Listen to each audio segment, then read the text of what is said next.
Listen, when I joined GBNews, I said I would do anything, including if it was artistically merited nudity. Oh, no, we don't want that, Mark. No offence. But you've gone too far now. 11,500 words, a triumph of quantity over quality. What's amusing about the reaction is that it's been coolly received by, I mean, certainly anyone that doesn't support Labour, but those within Labour as well, especially the Corbynites, who I think make a brilliant point when they say that it's a vanilla document. It's policy by focus group. It's just much ado about nothing.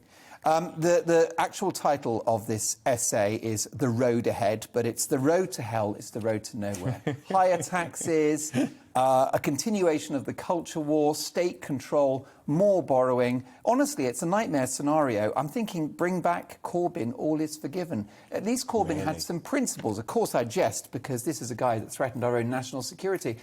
But that's the problem with this reinvention of Keir Starmer as a centrist figure. This is a man who campaigned for Jeremy Corbyn to be Prime Minister. This is a man who campaigned to reverse the Brexit decision. Unforgivable. And this is the man that was the co-author of our lockdown policy. You've rightly coined the phrase leader of no opposition, so he's got a case to answer. Now, look, this is not meant to be character assassination. I suspect that Keir Starmer is a decent guy, and I think he's quite accomplished, and I think he's quite intelligent. But once again, he's shown no political acumen. And this is a problem for our democracy. It's not only a problem for Labour. We need an opposition. We need an opposition. We need strong opposition. Especially at the moment, with our freedoms being taken away, our civil liberties being questioned, and God knows what being planned by Sage over Christmas. 100%. So this is very concerning. I think the worst thing about the speech that I killed a whole afternoon reading, which is that it was unoriginal. I mean, it was packed full of cliches, like Britain is at a crossroads and a fork in the road. By the way, I don't think you can be both at a crossroads and a fork in the road. The country is crying out for change. Can you name me a political candidate in history that hasn't called themselves the change candidate? Also, people want to emerge from lockdown into something better. Well, no sugar Sherlock. Thank you for stating the obvious. How about this one? People want to see a contribution society where we celebrate the idea of community and society. Sounds a lot like David Cameron's Big Society. You know you're in trouble when you're nicking ideas off David Cameron. So essentially it's meaningless mumbo-jumbo. It really is. Was there anything good? Was there anything that made you think, actually, this could be a policy or a position that Starmer could exploit? Well, there's nothing in there that anyone would disagree with, because he just wants the world to be a better place. He wants opportunity in this country. In fact, the two catchwords were security and opportunity, and we can all get behind that. Absolutely. Also, he wanted to embrace the achievements of Blair. Now, the bottom line is that lots of people can't... Does he name Blair? Yes, Tony Blair and also Gordon Brown. Well, that will go down terribly amongst his critics in the left within the party. Correct. But he's right to invoke certainly the memory of Blair, because a divisive figure, though Blair is, this is a guy that delivered 3 consecutive landslide wins for Labour. If they're serious about changing the country, they've got to be in power. But once again, this wax of a party very focused on itself, civil war, internally divided.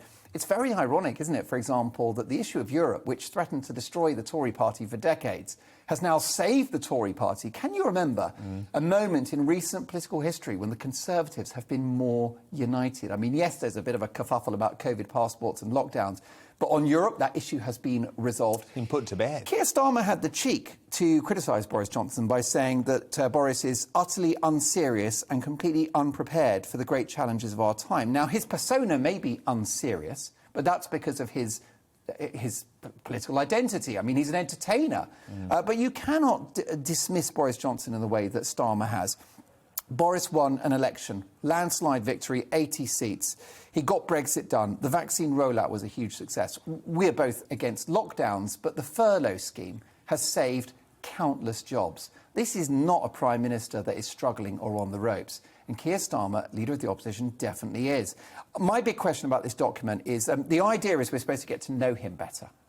But we know less, I think, having read it, because, as you pointed out, it's mumbo-jumbo. And there's not really any, from what I've heard, there's not really many hard and fast policy. No, I mean, you've got David Cameron's Big Society Light. He's got his 10 Commandments, by the way, which definitely plays to his persona of being rather pious. Give me some examples. Give me some examples. Here we go. We will always put hard-working families and their priorities first. That sounds like screw the middle class to me. How about this? People and businesses are expected to contribute to society as well as receive higher taxes. Families, communities and the things that bring us together must once again be put above individualism, by aspiration. How about this one? The economy should work for citizens and communities. It sounds positively Chinese Communist Party, doesn't it? It's not good enough just to surrender to market forces. So hello, communism. Oh, my God. I mean, it doesn't make for good reading. How about this? The role of government is to be a partner to private enterprise, not stifle it. More terrible PFI contracts, perhaps, which began under New Labour. The government must play its role in restoring honesty, decency and transparency in public life. This after a sitting Labour MP, as you pointed out, is too afraid for her own safety to go to party conference because she pointed out that it's impossible for a man to be a biological woman. And this is a woman who basically just feared the consequences of going to Labour Party conference. Now, don't forget, just a few years ago, the BBC's Laura Kuenssberg, their chief political correspondent, also couldn't go to party conference for fear of her own safety. So that doesn't sound very honest, decent or transparent. The other nasty party, they despise each other. But those 10 commandments, I'm sorry, it's a big fat no from me. Miliband, it's the Edstone. But just a longer version. I mean, this whole tome, it's like, it was so boring. Imagine 50 Shades without the sex scenes. There's a lot of sitting around and chatting. I think that is possibly the most withering verdict. On what's it called again? It's called The Road Ahead. The Road Ahead. 11,500 words that you now don't have to read. So that is our public service journalism for the day. You can buy it for £5.95 from the Fabian Society, who describe themselves as, what are they called? The future of the left since 1884, which I think is when they were last in power. Well, Mark, honestly, I have to say, you reading that on my behalf is possibly the best thing you've ever done for me, so I really do appreciate it. Welcome to the GB News YouTube channel. You can watch us live 24 hours a day, catch up on your favourite shows and join in the conversation in the comments below. Don't forget to subscribe and you'll never miss any of our exclusive content.